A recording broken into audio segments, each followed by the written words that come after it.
এই গ্রামে নেই বিদ্যুৎ, নেই কোনো সড়ক যোগাযোগ, নেই কোনো বাজারও। তাই এই গ্রামের বাসিন্দারা নিজেরাই করেন নিজেদের খাদ্য উৎপাদন। খোলা জায়গা বা খলায় গড়ে উঠেছে বলে স্থানীয়রা এই গ্রামের নাম দিয়েছেন খলাবাড়ি।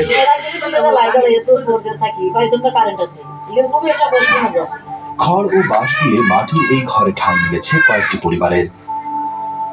বৃষ্টি, কালবৈশাখী, ঝড়, এমনকি প্রাণঘাতী বজ্রপাত সহ নানান প্রতিকূল পরিবেশকে মোকাবেলা করে টিকে থাকতে হয় এসব পরিবারকে। বছরের ৮ মাস খোলা হাওরে বসবাস করে বোরো ধান আবাদ করেন তারা। জমি বর্গা নিয়ে চাষ করে জমির মালিককে নির্দিষ্ট পরিমাণ ফসল দিতে হয় তাদেরকে।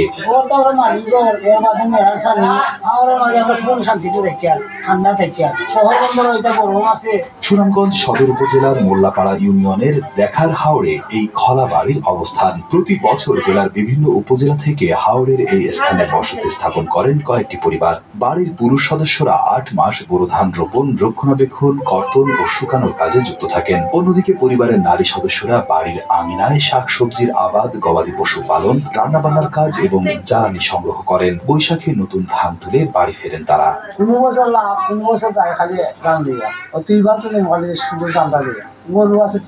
খাবার জন্য চাল, শাকসবজি, এমনকি রান্নার প্রায় সকল উপকরণ নিজে